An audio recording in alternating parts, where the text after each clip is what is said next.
Hello everyone, आपका फिर से स्वागत है। आज हम पढ़ेंगे अध्याय 10 में चारा फसलें तथा एवं चारा का विकास। चारा फसलें तथा चारा एवं चारागाह का विकास कि पशुओं को कौन कौन सा चारा उपयोग में लिया जाता है, किस प्रकार का खान पान रहता है उनका, उनके बारे में आज हम पढ़ने वाले हैं। चलिए फिर स्टार्ट करते हैं आज के सेशन में चारा फसलें चार फसलों से आशय हैं। चारा फसलों से आशय हैं उन फसलों से हैं जो केवल पशुओं को चारा उपलब्ध कराने हेतु उगाई जाती है। इनका अन्य उपयोग नहीं होता है।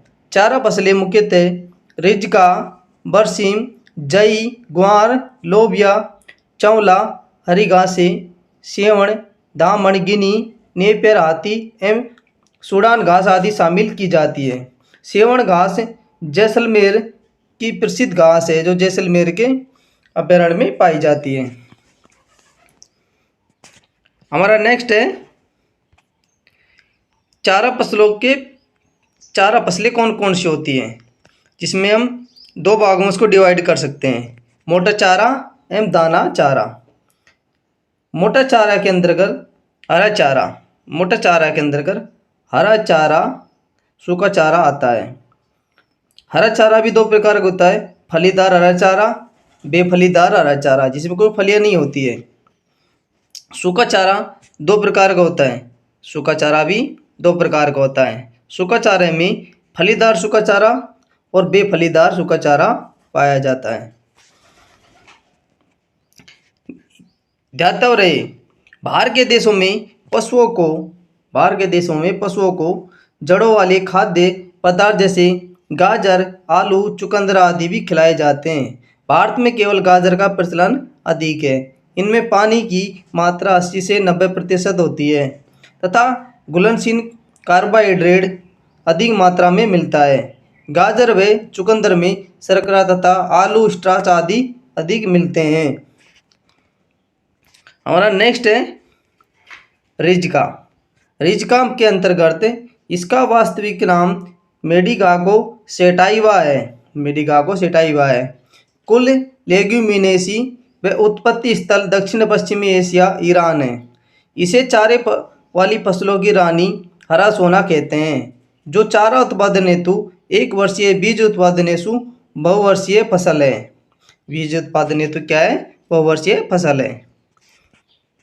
इसकी पाचनशीलता बरसीम की तुलना में कम होती है, जिस कारण एक साथ ज़्यादा रिज्का खा लेने पर पशुओं में आफरा हो जाता है। आफरा मतलब उनका पेट में गैस बनने लगती है, जिससे कि वो खाने को नहीं पचा पाते हैं। इसके नियंत्रण हेतु ट्रोकारा कैनुला यंत्र काम में लिया जाता है। रिज्का व महुआ में पाए जाने वाला एल्कलाइड सोपोनिन आल्गेजिक होता है। रिज्के में पीलापन बोरोन की कमी के कारण होता है। इसके लिए शीत व शीतोष्ण जलवायु आदर्श मानी जाती है। तो 6.5 डिग्री सेल्सियस से 45 डिग्री सेल्सियस तापमान इसकी वृद्धि हेतु उपयुक्त माना जाता है।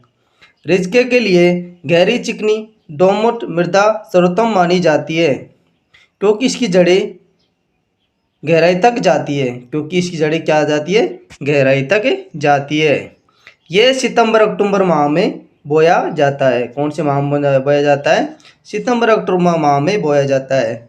इसकी प्रमुख किस्में निम्न प्रकार है: आनंद 1 और 2 M3, आनंद 1, 2, 3, शीर्षा 8 और 9, NDRI selection, type 9, SS 627, KS 243, CO1, रेबलर कनाडा, चेतक S 244। बहुवर्षीय फसलों में CO1, RL 88, T9 प्रमुख फसलें हैं। कौन सी है? T9 प्रमुख फसलें हैं। ठंडे स्थानों हेतु हंटर रिवर लद्दाखी। बीज दर छिड़कने हेतु 20 से 25 किलोग्राम प्रति हेक्टर तथा ड्रिलिंग कतार में बुआई करने पर 15 किलोग्राम प्रति हेक्टर होता है। बीज उपचार में अमरबेल हेतु 2% नमक का घोल जैव उर्वरक राइजोबियम मेलिलोटाई से उपचारित करें। रिजका की सिंचाई सर्दियों में 20 से 25 दिन के अंतराल पर तथा गर्मियों में 8 से 10 अंतराल पर करने देनी चाहिए। ध्यान रहे, जल मांग 858 लीटर प्रति 1 किलोग्राम शुष्क पदार्थ तैयार करने में होती है। कितनी होती है? 858 लीटर प्रति किलोग्राम शुष्क पदार्थ तैयार करने में होती है। इसमें डोडर अमरबेल पूर्ण तथा परजीवी को नियंत्रित करने के लिए कटाई के बाद डाइक्वाइट पैराक्वाइट ग्रेमेकोक्सिन का छिड़काव किया जाना चाहिए। रिजका की कटाई पहली बार 50 से 55 दिन में कर देनी चाहिए तथा अन्य कटाई 25 से 35 दिन के अंतराल पर की जानी चाहिए। जनवरी के अंत तक कटाई रोक देनी चाहिए। इसके बाद नियमित अंतराल पर हल्की सिंचाई तथा हो सके हल्के लवणीय जल से ये पुष्पन तक करते हैं। बीज हेतु कटाई मई के अंत में की जाती है। उपज इसमें वर्ष भर में 700 से 1000 क्विंटल प्रति हेक्टर उपज प्राप्त होती है। इसमें जीवाणु झुलसा बैक्टीरिया द्वारा पत्ती धब्बा नामक रोग फसल में लगते हैं, जिनकी रोकथाम हेतु कॉपर ऑक्सी क्लोराइड का 0.3 छिड़काव किया जाता है। कीट निर्माण हेतु रिजके की इल्ली तथा रिजके का कैटरपिलर जिनकी रोकथाम हेतु मेलोथियान डस्ट 5% तक का छिड़काव किया जाना चाहिए। हमारी अगली फसल है पशुओं के लिए बरसीम। बरसीम का वानस्पतिक नाम ट्राइफोलियम अलेक्जेंड्रियम होता है।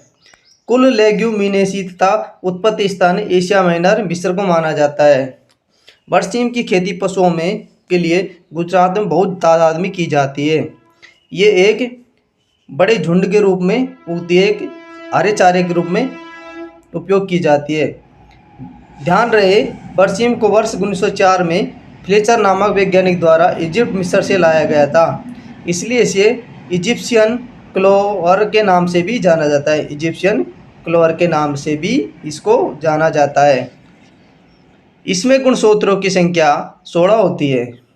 कितनी होती है? 16 होती है। बरसीम में शुष्क पदार्थ की पाचनशीलता 70% होती है, तो इसमें प्रोटीन की मात्रा 20 से 24% पाई जाती है।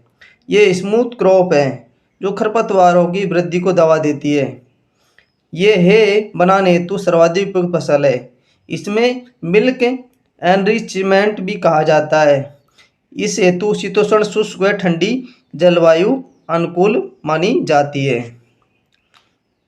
तो इसके अंकुरण हेतु 25 से 30 डिग्री सेल्सियस, वानस्पतिक वृद्धि हेतु 18 से 21 डिग्री, पुष्पन हेतु 35 से 30 डिग्री सेल्सियस तापमान की आवश्यकता पड़ती है। ध्यान रहे, तापमान 40 डिग्री सेल्सियस से अधिक होने पर इसकी पुनर्वृद्धि रुक जाती है। बरसीम की फसल हेतु कैल्शियम फास्फोरस की उच्च मात्रा युक्त दोमट मृदा सर्वोत्तम मानी जाती है। इसकी प्रमुख किस्में इस प्रकार हैं। इसकी कौन कौन सी किस्में हैं जो इस प्रकार है? ए डिप्लॉइड द्विगुणित होती है। ए क्या होती है? डिप्लॉइड द्विगुणित होती है। मस्कावी, खदरावी, जाहिदी, BL सीरीज, भाली।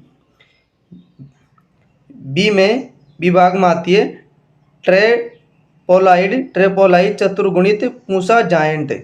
ये इसकी किस्में होती हैं। ध्यान रहे, बरसीम की टीट्रेप्लोइड किस्मों का बीज प्रति वर्ष नया काम में लेना चाहिए तथा बरसीम की अधिक वृद्धि है अधिक उपज प्राप्त करने के लिए ट्रीटाप्लोइड डिप्लॉइड किस्मों को 2:1 मिलाकर बोया जाता है। तो बरसीम की S991 वरदान नामक किस्म का विकास भारतीय चारागाह चारा अनुसंधान संस्थान झांसी के द्वारा किया गया। बरसीम को अक्टूबर माह के प्रथम सप्ताह पखवाड़े में बोया जाता है। इसकी वृद्धि शुरुआत में कम होती है, अतः इसके बीजों के साथ सरसों के बीजों को मिलाकर बोया जाता है। सरसों के बीजों की मात्रा 1 से 2 किलोग्राम प्रति हेक्टर होनी चाहिए। इसकी बीज दर इस प्रकार है: द्विगुणित डिप्लॉयड 25 से 30 किलोग्राम प्रति हेक्टेयर तथा चतुर्गुणित टेट्रोप्लाइड 35 से 40 प्रति हेक्टेयर रखनी चाहिए। बरसीम के बीजोपचार हेतु निम्न उपयोग किए जाते हैं: कांसनी, चिंकोरियम इंटाइबस, नकलची खरपतवार, सूक्ष्म जलवायु का खरपतवार 5% नमक के घोल में 20 मिनट तक बीजों को डुबोकर रखते हैं। कासनी के बीज हल्के होने के कारण तैरने लगते हैं। कासनी के बीज क्या होते हैं? हल्के होने के तैरने लगते हैं। राइजोबियम ट्राइफोलाई, इसके द्वारा बीजों को बुआई से लगभग 1 घंटे पहले उपचारित किया जाना चाहिए। बरसीम में खरपतवारनाशी के रूप में डाइनोसेल एसीटेट कासनी हेतु खड़ी फसल में छिड़कते हैं। आकली फ्लोरेशन का प्रयोग भी किया जाता है। बरसीम की प्रथम कटाई 55 दिन के अंदर कर देनी चाहिए, यानी 50 से 60 दिन, ऊंचाई 60 से सेंटीमीटर होने पर की जाती है। इसके बाद 20 से 25 दिन के अंतराल पर वर्ष भर 5 से 7 बार कटाई होती है। बरसीम की कटाई फरवरी माह के प्रथम सप्ताह के अंदर कर देनी चाहिए, क्योंकि मार्च माह से इसमें पुष्पन प्रारंभ हो जाता है। इसकी उपज हरा चारा वाली फसल 1000 से 1200 क्विंटल प्रति हेक्टर, बीज वाली फसल 3 से 5 क्विंटल प्रति हेक्टर होती है तथा हरा चारा 400 से 500 क्विंटल प्रति हेक्टर प्राप्त होता है। इसमें लगने वाले रोगों में बरसीम में लगने वाला प्रमुख रोग तना सड़न है। इसमें क्या है कि तना सड़ जाता है, जिसके नियंत्रण हेतु 22 0.3% का छिड़काव किया जाता है। हमारी नेक्स्ट चारा फसल है लोबिया चावला। इसका वानस्पतिक नाम विग्ना साइनोसिस कुल लेग्यूमिनेसी है। इसका उत्पत्ति स्थान अफ्रीका। प्रोटीन 23.4%, अंकुरण इबिजियल परागण, स्वपरागित फसल है। फल का प्रकार फली और पुष्पक्रम रेशम होता है। ये लघु दिवस पादप है, जिसे वेजिटेबल मीट भी कहा जाता है। इसको दलहनी, हरी सब्जी, हरी खाद, चारे व कवर क्रॉप के रूप में जाना जाता है। इसकी प्रमुख किस्में पूसा बरसाती, पूसा फाल्गुनी, पूसा 2 फसली, पूसा ऋतुराज, कांसीगोरी, पूसा कोमल, दुर्गा क्रांति आदि तथा चारे के लिए रशियन जायंट बुंदेला लोबिया 1 है। K397, K585, Sirsa 10, UPC 5286, UPC 287, FOS 1 आदि प्रमुख किस्में हैं। इसके लिए उष्ण एवं उपोष्ण जलवायु उपयुक्त मानी जाती है, जो 28 से 32 डिग्री सेल्सियस औसत तापमान, अंकुरण हेतु 12 से 15 डिग्री सेल्सियस होती है तथा इसके लिए दोमट मृदा उपयुक्त मानी जाती है। कौन सी मृदा उपयुक्त मानी जाती है? दोमट मृदा उपयुक्त मानी जाती है। बीजदार दाने के लिए 50 से 20 किलोग्राम प्रति हेक्टर, चारे के लिए 25 से 30 किलोग्राम प्रति हेक्टेयर तथा हरी खाद के लिए 25 से 40 किलोग्राम प्रति हेक्टेयर में इसकी बीज की मात्रा ली जाती है। चावला की फसल जून जुलाई माह में बोई जाती है। इसकी कटाई चारे के लिए 40 से 50 दिन बाद की जाती है। सब्जी के लिए 45 से 90 दिन बाद, दाने के लिए 90 से 125 दिन बाद की जाती है। उपज, इसकी उपज दाना 15 से 12 कुंटल प्रति हेक्टेयर होती है। सब्जी के लिए 50 से 60 क्विंटल प्रति हेक्टेयर होती है। चारे के लिए 250 से 350 क्विंटल प्रति हेक्टेयर होती है। इसमें लगने वाली प्रमुख कीट एफिड सफ़ेद मक्खी है। एफिड सफ़ेद मक्खी है। चावला की फसल में होने वाले प्रमुख रोग हैं बैक्टीरियल ब्लाइट, बैक्टीरियल ब्लाइट, इसके नियंत्रण हेतु कॉपर ऑक्सीक्लोराइड का छिड़काव किया जाता है। मोजेक रोग, ये विषाणु जनित रोग है जिसका भाग एफिड है होता है। इसके नियंत्रण हेतु डाइमिथोएट @0.2 का छिड़काव किया जाना चाहिए। हमारी नेक्स्ट फसल है ग्वार। इसका वनस्पति के नाम साइनोप्सिस टेट्रागोनालोबा होता है। कुल ल्यूग्यूमेनीसी तथा उत्पत्ति स्थान भारत है। ग्वार के दाने भूण में गम की उपस्थिति 30 से 33% पाई जाती है। इसका पुष्पक्रम शीर्ष रेशि में होता है। इसके फल को फली पोड़ कहा जाता है। इसके फल को फली पोड़ कहा जाता है। ग्वार में प्रोटीन की मात्रा 35% होती है। ये लघु दिवस पादप है। यह हरी खाद इसकी पुष्प अवस्था पर खेत में मिला देते हैं। यह सूखा प्रतिरोधी फसल है जिसके लिए गर्म एवं शुष्क जलवायु अंकुरण हेतु 25 से 30 डिग्री तापमान की आवश्यकता होती है। ग्वार की फसल हेतु मध्यम हल्की दोमट मृदा सर्वोत्तम मानी जाती है। ग्वार को जायद की फसल के रूप में मार्च में तथा खरीफ की फसल के रूप में जून जुलाई में बोया जाता है। इसको हरी खाद के रूप में भी उपयोग में लिया जाता है। इसकी बीजदार इस प्रकार है। दाने के लिए 15 से 20 किलोग्राम प्रति हेक्टेयर तथा चारे के सब्जी के लिए 40 से 45 किलोग्राम प्रति हेक्टेयर होती है। इसकी प्रमुख किस्में इस प्रकार है। दाने एवं चारे हेतु RGC 936 होती है। दुर्गापुरा सफ़ेद आगेती ग्वार 3 और सब्जी हेतु पूसा मौसमी, पूसा सदाबहार, पूसा नवबहार, दुर्गा बहार, सुविधा आदि सब्जी हेतु प्रमुख इसकी किस्में होती हैं। उर्वरक हेतु प्रबंधन नाइट्रोजन 10 किलोग्राम प्रति हेक्टेयर व फास्फोरस 40 किलोग्राम प्रति हेक्टेयर का उपयोग करना चाहिए। खरपतवार प्रबंधन हेतु फ्लूक्लोरीन, पेडीमिथेलिन, इमिजाथापर आदि का छिड़काव करना चाहिए खरपतवार हेतु। इसकी कटाई सब्जी हेतु 50 से 60 दिन के अंदर कर देनी चाहिए और दाने हेतु 90 से 120 दिन में इसकी कटाई शुरू कर देनी चाहिए।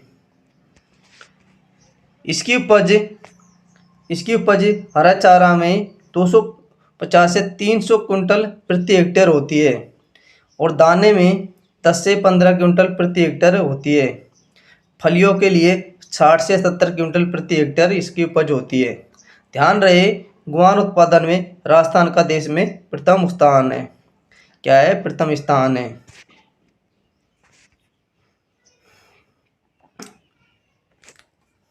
हेलो दोस्तों, आज के लिए इतना ही। कल हम अगली क्लास में जई की फसल के बारे में पढ़ेंगे। इससे आगे कौन कौन सी फसल उपयोग में ली जाती है इसके आगे पढ़ेंगे। आज के लिए इतना ही। मिलते हैं फिर कल अगली क्लास में। तब तक के लिए थैंक यू, धन्यवाद।